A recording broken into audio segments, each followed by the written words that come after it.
तो यहां परमात्मा ही आकर हमें ज्ञान बता रहे हैं। सतगुरु के उपदेश का लाया एक विचारे, जय सतगुरु मिलते नहीं तो जाते नरक द्वार। नरक द्वार में दूत सब करते खिंचातान, उनसे कबू ना छूटते फिर फिरते चारों खान। कबीर चार खानी में भरमते कबू न लगते पार, सो फेरा सब मिट गया मेरे सतगुरु के उपकार।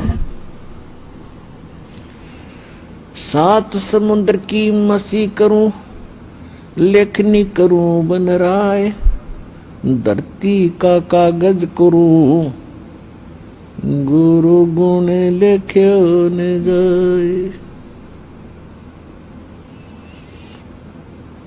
कबीर राम कृष्ण से कौन बड़ो, उन्हों भी गुरु कीन, तीन लोक के वे धनी, गुरु अग अधीन। परमात्मा ने अध्यात्म मार्ग के अंदर प्रथम जो कड़ी है वो गुरु बताया है। और गुरु के बिना जो साधना करते हैं, मनमुखी साधना करते हैं, वो साधना नहीं है, उनका व्यर्थ प्रयत्न है। इसलिए गुरु बिन माला फेरते, गुरु बिन देते दान, गुरु बिन दोनों निष्फल हैं, से पूछो वेद पुराण। गर्भ योगेश्वर गुरु बिना, लाग्या हर की सेव, कहें कबीर बैकुंठ से वो फेर दिया सुखदेव।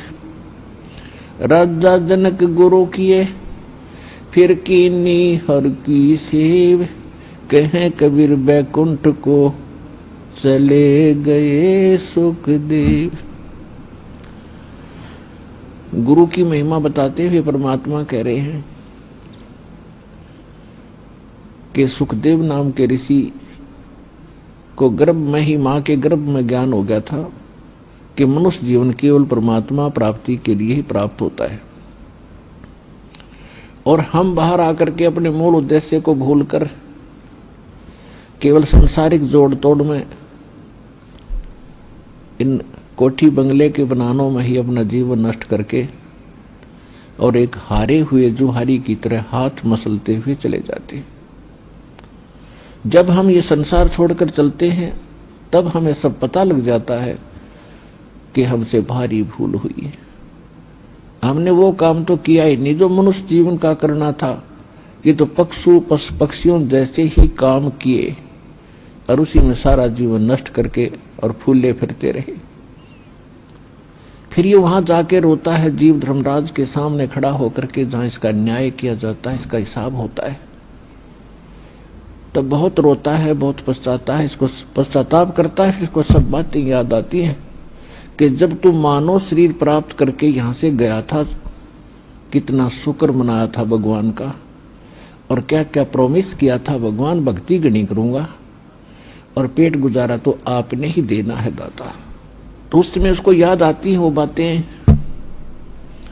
पौ फाटी पगरा भया, जागी जिया जून, सबका हो को देत है वो चोट समाना चून।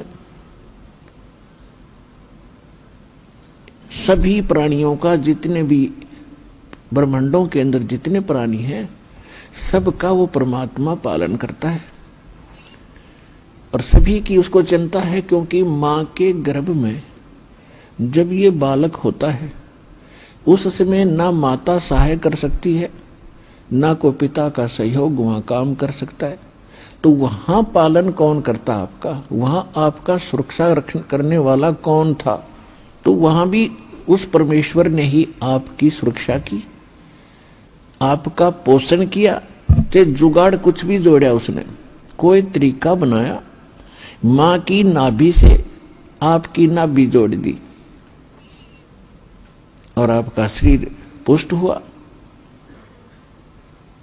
और मां के गर्भ में आप बहुत दुखी होते हो, ऊपर को पैर होते हैं, नीचे को सिर होता है, और बाहर आके आप भगवान भूल जाते हो। कबीर साहब कहते हैं, दुख में सुमरण सब करे, सुख मुकुर ना कोई, जय सुख में सुमरण कर, तो दुख कहे को होए। परमात्मा याद दिलाते हैं कि जब तुम पर आपत्ति आ जाती है तब तो भगवान दिखाई देता है, और जब तक तुम्हारे पूर्व जन्म के संस्कार ठीक होते हैं, आपके पुण्य चलते हैं, और आप अपने आप को सुखी महसूस करते हैं। वैसे तो यहां सुख है नहीं, हम झूठे सुख को ही सुख मान बैठे। कबीर साहब कहते हैं, झूठे सुख को सुख है ये मान रहा मनमोद, जो सकल चबीना काल का कुछ मुख में कुछ बोध। फिर भी जब तक हम सुखी महसूस करते हैं तो भगवान से कोसों दूर रहते हैं। और भगवान की पूजा कैसी करते हैं? महीने 2 महीने 6 महीने में कभी इष्ट धाम पर मत्था टेक आए, शुक्रवार मंगलवार को प्रसाद बांट दिया, किसी दिन व्रत रख लिया। और अधिक लोग वर्तमान में तो नास्तिक ही हो चुके हैं, क्योंकि समय पर टूक मिल रहा है, अच्छी व्यवस्था होगी है, शिक्षा होगी है, अच्छी पोस्ट होगी है, खूब परमात्मा ने बुद्धि दे दी, अपने बच्चों को इन्होंने ट्यूबवेल लगा लिए हैं, नहरें अच्छी बना ली हैं, बढ़िया आहार समय पर मिलने लगा। अब भगवान से कोसों दूर हो गए और भूल गए उन दुखों को। परमात्मा कहते हैं, इसे सुख के आग लगे जो भगवान ते दूर करे। परमात्मा कहते हैं, सुख के माथे पत्थर पड़ो जो नाम हृदय ते जावे, और बलिहारी व दुख के जो पल पल नाम मिटावे। पुराने समय में हमारे पूर्वज बताया करते थे बुजुर्ग, कि वर्षा ना होती थी, भगवान को याद किया करते थे, कोई भी दुख आता था भगवान को बैठकर याद करते थे, हमारी आपदाएं टला करती थी। और अब भगवान 100 कोस दूर हो गया, अब तो बिजली याद रहती है, बिजली ना ही ट्यूबवेल चलाऊं वो भगवान याद नहीं आता। तो परमात्मा कहते, ऐसा सुख बाढ़ में पड़ो जिससे भगवान की भूल पड़े। तो सत्संग में आने से फिर हमें याद होता है कि भगवान की कितनी आवश्यकता है। तो सत्संग में आने से फिर सुखी भी भगवान की भक्ति करेंगे। यदि दुखी व्यक्ति भक्ति करते हैं तो सुख देता है परमात्मा, उसका गुण है। और यदि सुख में ही भक्ति करते रहे तो दुख ना हो। और मूल काम मनुष्य जीवन का भक्ति ही करना था, वो हम भूल चुके थे। तो इसका ज्ञान संत और परमात्मा ही दिलाते हैं, सतगुरु दिलाते हैं। सतगुरु का बहुत अभाव हो गया, और सत्संग सुन सुन कर इंसान बहरे हो गए। ये नकली संतों के अटपट खटिन, उनको बात का पता नहीं, कोई कख इनको पास नहीं। श्रद्धालु उनके ऊपर डिवोट होकर के, समर्पित होकर के अपना जीवन नाश कर गए। इतना बिगाड़ दिया धार्मिक इस मार्ग को, अब सेट करना दास के लिए कितना कठिन हो रहा है। इतने टीवी चैनल चलते हैं, सब पर कोरी बकवाद घड़ी जाती है इन संतों के द्वारा, कख भी पता नहीं, और सब सुन सुन कर बहरे हो लिए और उनको फाइनल मान चुके। तो इसका अब धीरे धीरे निवारण होगा इस संकट का, और सभी शिक्षित है। देख रहा है दास के इतना विपरीत मार्ग है समाज के और पूर्व ज्ञान के, और उसके बाद भी कितनी सफलता मिली है, क्योंकि इसमें सत्यता घनी है और सत्य को कोई मिटा नहीं सकता। वो अपना स्थान बनाया करती है, लेकिन उसकी स्पीड स्लो होती है।